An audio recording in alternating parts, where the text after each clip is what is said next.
Hello everyone, welcome back to my channel. तो आज मैं आपको हेयर ग्रूमिंग करके दिखाऊंगी बॉब और रस्टी की, और आपको बताऊंगी कैसे होल्ड करना होता है इन्हें, और बहुत इजी होता है घर में भी इनकी ग्रूमिंग करना। तो हेयर ग्रूमिंग बहुत इंपॉर्टेंट पार्ट है इनके लिए, तो बने रहे मेरे साथ आप वीडियो में। तो रस्टी सो रहा है अभी, तो सबसे पहले मैं बॉब के कर लेती हूँ, उसके बाद इन भाई साहब के करूंगी। कैसे देख रहा है ये ना आँख खोल के सोता है। पैड्स को ना हमेशा ना ऐसे होल्ड करो, आराम से ऐसे रख के, ताकि वो कंफर्टेबली ना बैठ जाए। ऐसे बैठा के तो वो इधर उधर भागते हैं, करने नहीं देते। ऐसे आराम से उन्हें बैठा के और ऐसे रखो। अब मैं सबसे पहले इसके नेल्स चेक कर लेती हूँ। तो मैं तो नॉर्मल इससे काट लेती हूँ, इनका भी कटर आता है, नेल कटर। ये देखो इसके नेल्स कितने बड़े हो रखे हैं, ये देखो। और ये ना छिपाते हैं अपने नेल्स ये। तो अब मैं इसे कट करूंगी, ज्यादा नीचे तक कट नहीं करना है।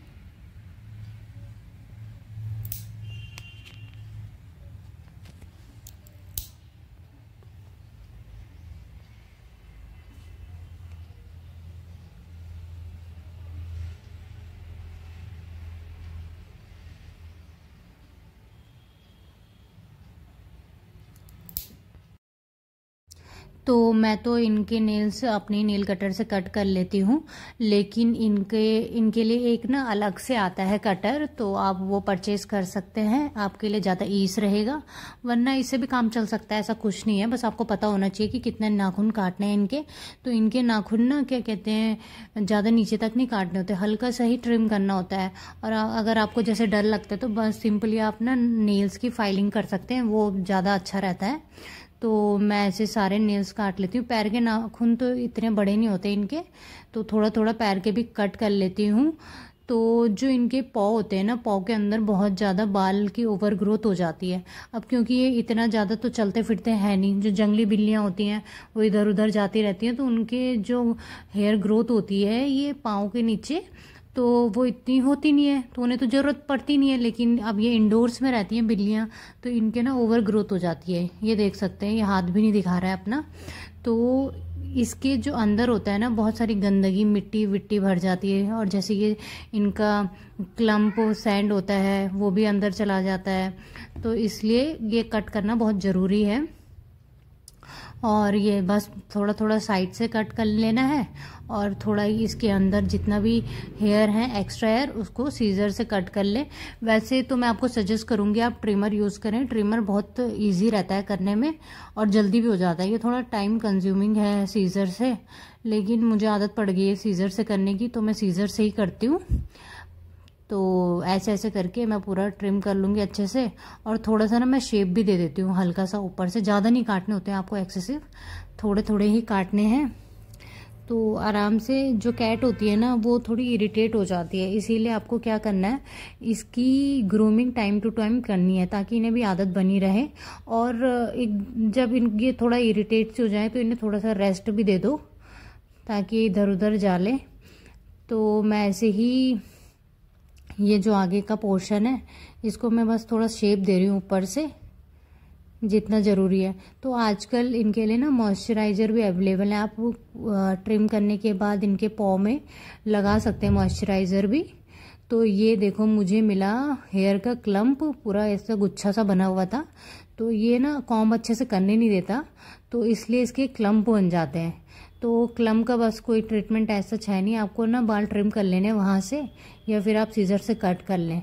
और कट करते हुए ये ध्यान में रखें कि नीचे से स्किन ना कटे, पहले उसे हाथ से पकड़ लें, फिर उसके बाद कट कर लें। और बिल्लियों को मसाज भी बहुत पसंद होती है, और थोड़ी बहुत मैं इनकी मसाज करती हूँ। तो देखो ये दूसरा क्लम्प मिला मुझे गुच्छा, तो इसके एक दो जगह पे हो रखा था, तो मैंने ऐसी कैंची से ना कट कर लिया है। तो कभी आपको दिखता है ना तो अवॉइड ना करें, कट कर लें उसको।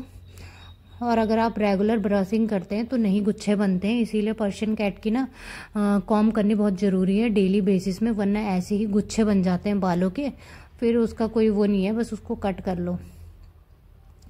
तो ये काफ़ी देर मैंने इसको बैठा के रखा। तो ये है कि इसकी शक्ल देखो, थोड़ा सा इनको ऐसा लगता है कि कब छोड़ेगी मुझे। तो मैं ऐसे ही करती हूँ, नहाने से पहले अच्छे से इनको पूरा ग्रूमिंग कर देती हूँ।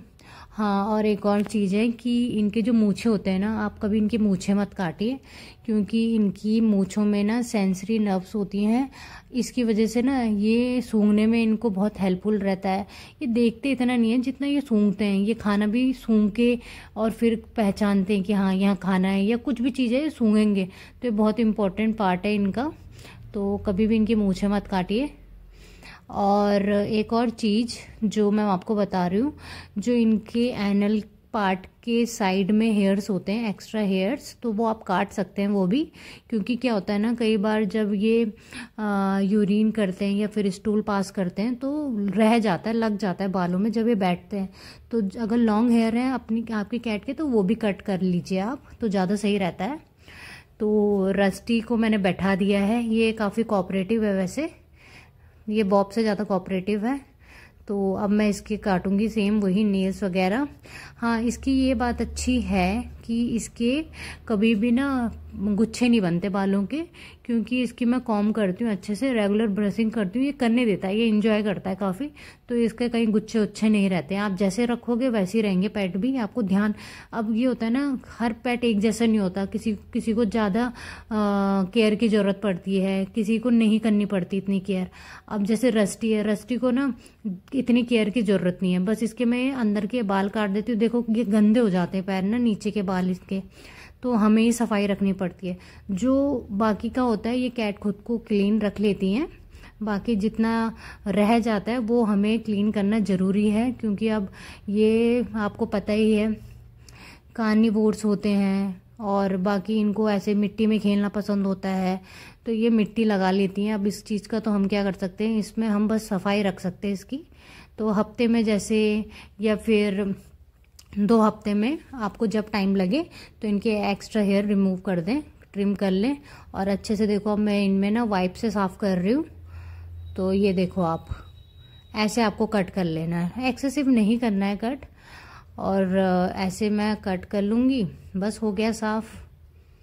अब ये देखो दूसरा हाथ देखो इसका, तो दूसरा हाथ में कितने सारे बाल हैं। तो ऐसे ही पैरों के नीचे भी जहाँ जहाँ आपको लगे कि एक्स्ट्रा हेयर्स हो रहे हैं या गंदे हो रहे हैं जिसकी ज़रूरत नहीं, वहाँ से आप आराम से इसे कट लगा सकते हैं, कोई दिक्कत नहीं है। तो अब मैं इसके मैं एनल पार्ट में ही कट कर रही हूँ, देखो आप, ताकि जो ये है वो ना कर पाए। जब ये जाता है ना, स्टूल करता है, तो थोड़ी बहुत गंदगी लग जाती है। अब है ऑरा। तो ऑरा को पहले मैं ना मसाज दे रही हूँ, अच्छे से सुलाने की कोशिश कर रही हूँ, क्योंकि ये छोटी है तो ये बहुत जल्दी अभी इरिटेट हो जाती है। अभी मैंने बस एक बार पहले किया था, अब ये इसका दूसरा टाइम ही है, तो अच्छे से पहले मैं इसे मसाज कर रही हूँ। और अब मैं इसके ना काटूंगी आराम आराम से, ताकि ये इरिटेट ना हो।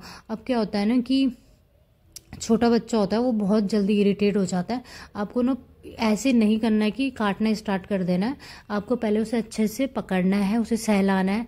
हो सके तो वो सो भी जाएगा, और फिर आराम आराम से काटना है। कोई ऐसे जल्दबाजी नहीं करनी काटने में। और क्या होता है ना, देखो जैसे मैं ये कैंची चला रही हूँ ना, तो ये भी ध्यान रखना है कि वो पैर हिला तो नहीं रही, तो उसके मूवमेंट के साथ आपको काटना पड़ेगा, वरना क्या होता है ना, इनके बहुत ज़्यादा वो होते हैं, सॉफ्ट होते हैं, कट जाएगा। तो ये देखो कितना कोऑपरेटिव हो गई है अब, और काटने भी देती है मुझे आराम से।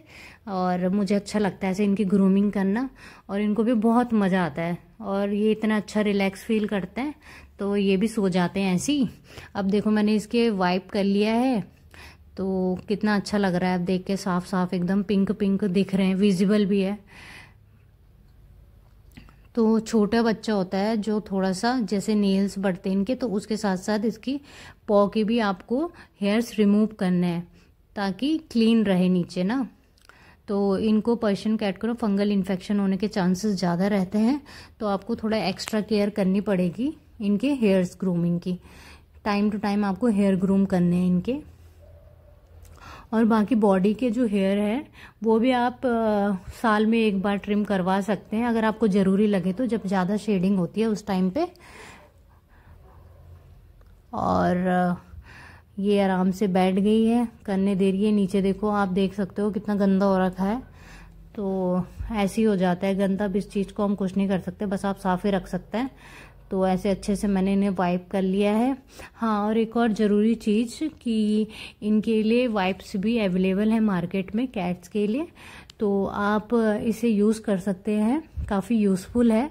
जैसे आप इनसे इनके जो कान हैं वो साफ़ कर सकते हैं, और जो इनके आँखें होती है वो साफ़ कर सकते हैं, क्योंकि क्या होता है ना, जब इनके आँखों से जैसे जितनी भी गंदगी निकलती है वो सारा ना जमा होता रहता है नीचे की तरफ, तो एक डार्क से स्पॉट बन जाते हैं, तो दिखने में बिल्कुल अच्छे नहीं लगते। तो जैसे डेली इनके ना आँखों के नीचे आप वाइप से साफ़ कर सकते हैं, काफ़ी सही रहता है, और नाक पे भी आप साफ़ कर सकते हैं, तो बहुत यूज़फुल चीज़ है। तो मैं आपको ना वीडियो में बताती रहती हूँ कि क्या क्या चीज़ें हैं जो आप इनके लिए ले सकते हैं। बाकी अगर मुझसे कुछ रह भी जाता है तो आप मुझे कमेंट करके पूछ सकते हैं, तो मैं आपको आंसर कर दूँगी।